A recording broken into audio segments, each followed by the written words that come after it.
Hey budget gardeners, Vita Loki here. Join me today as I show you how to collect the seeds from an annual geranium plant. So let's go.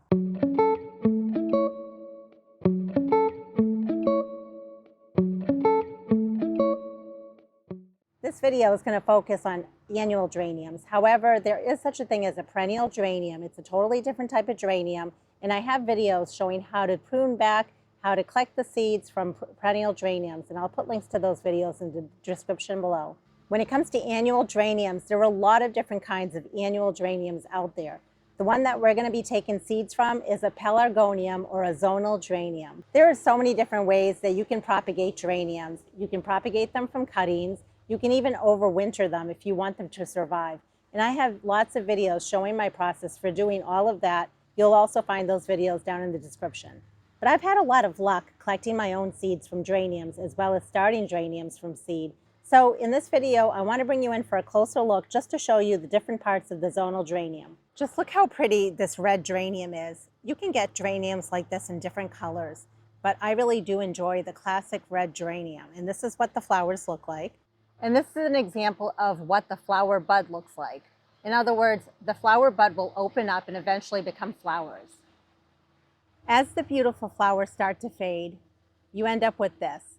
And these are basically the spent blooms or the spent flowers. Usually, in order to maintain a healthy plant all summer long, I would be coming in and I would be deadheading this plant. And I have videos showing my process for pruning or deadheading my geraniums. However, if I want to collect the seeds from my geranium, I want to stop deadheading my plant, which tells the plant, instead of producing more flowers, to start going to seed. A common question I get asked is, if you were to pull this off, would this dry up and create seed pods? And the answer is no. You have to wait for the seed pods to form on the plant before you can collect the seeds. Again, you can see all the blooms that have gone by, but I want you to notice this right here, this little thing sticking out. If you look carefully, it almost looks like a little bird beak, where the little head is over here and the beak is sticking out over there. That's what you're looking for when it comes to collecting your seeds. However, you want to make sure you wait until this starts to turn more of a brown color. The reason is the seeds that are forming inside might not be ripe. If I was to just pull this green seed pod off, most likely the seeds would not ripen. In other words, I would not have viable seeds, and therefore I would not have seeds that would produce a geranium plant. And I want you to notice something right here. Again, we have a whole bunch of blooms that have gone by, but we don't have a ton of seed pods on here. You might end up getting lucky and have a whole bunch of seed pods on a spent blossom head. But in this case, I want you to see we really only have one, and it's right here. When it comes to harvesting the seeds, you want to wait until the seed pod has started to turn more of a brown color. Again, you don't want it to be green. This color right here is definitely tan to brown color. So that tells me that most likely the seeds that have started to form are ripe. So let's go ahead and remove the seed pod and we'll take a look. I just call this little thing a seed pod that looks like a bird beak. There are all sorts of technical names when you call the different parts of the seed pod, but let's not get technical here. I want to show you a few things. You can see a little white hair there. That's usually also a good indicator that the seed pod is ripe when you start seeing little white fine hairs on the seed pod. You may even see little parts like this coming off. Typically, inside of there is where you'll find the seeds. And it's important to open that up because you want to release the seed from inside that seed pod. And I want you to show you again the little white tassel right there. The purpose of that tassel is just to help the seed disperse in the air. But we don't want to do that. We want to collect the seed. So let's go ahead and remove this little piece right here.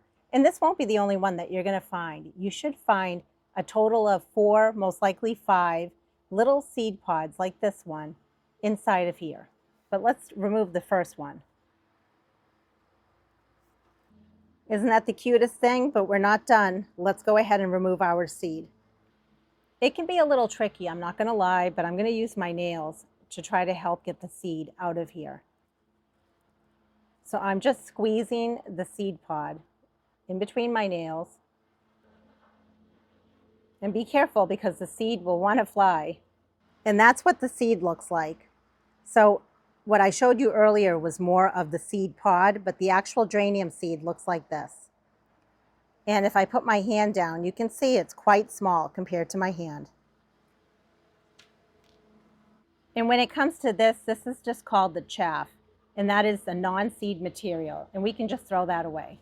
So I'm going to check and see if there are any more seeds that are in this seed pod.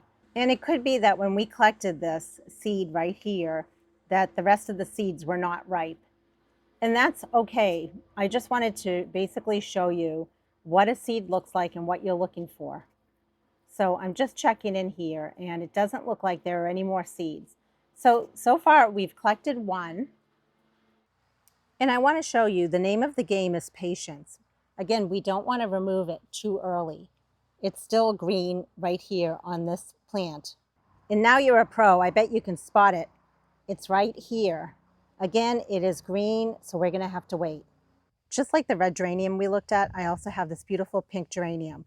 Both geraniums were geraniums that I overwintered bare root. In other words, I didn't buy them this year. I was able to overwinter them. And tucked in right over here, you can see it, we have another seed pod.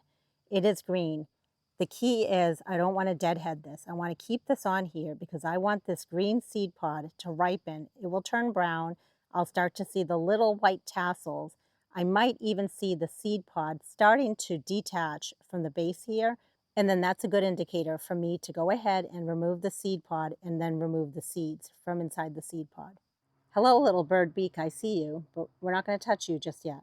So I went to a local park the other day looking for seeds, and I did find some geranium seeds. I found one red one that I was able to collect, so I'm just going to go ahead and just put it over here next to its friend.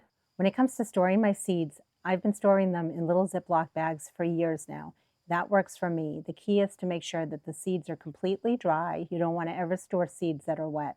You don't have to use a bag. If you want to use some sort of a paper bag or envelope, you can do that as well. I like to label it, so I have pelargonium. It's a zonal geranium. It's red colored, and then I like to put the year that I collected the seed because seeds are only viable for a certain amount of years. I don't know what it is for geraniums, but nevertheless, I just want to know the year that I collected it. So next year or the year after, I'll still know that these seeds are pretty fresh. While I was at the park, there was also a very pretty salmon colored geranium. It had a little white center to it. So I was able to collect some of the seeds out of the seed pod. Now these seeds are a little bit smaller, but nevertheless, that is what the seed looks like. And I was actually able to collect quite a few seeds. In hindsight, I wish I had taken pictures and filmed me collecting the seeds, but I think today you at least get a general feel for what to look for when it comes to collecting your geranium seeds. Because honestly, I don't think it's very obvious. And I think it's important to know that the seed is hidden inside of each of these little capsules, which I just like to call a seed pod. With those little seed pods, if you press down on them, if they feel hard, that's an indicator that there is a seed inside of there. And then all of this material here is non-seed material, so I can get rid of it. I'll create another bag and I will label it just with the color of these seeds. But I'm so excited to have collected this many seeds. Here's a close-up shot at what the seeds look like for zonal geranium.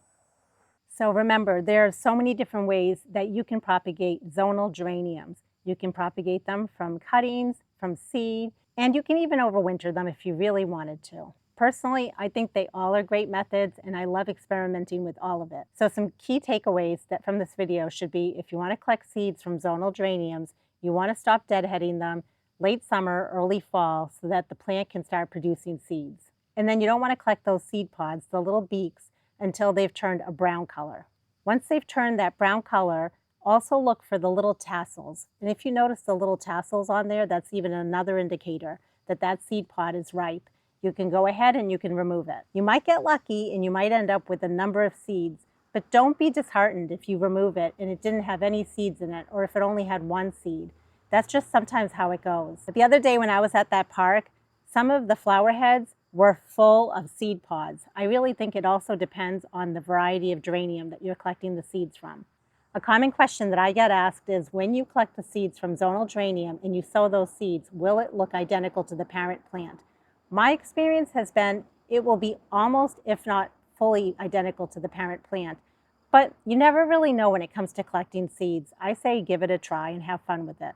I'd love to know if you've ever collected seeds from zonal geranium or if you've ever started geraniums from seed. Please drop it down in the comment section below. And until the next video, make it a great day with gardening.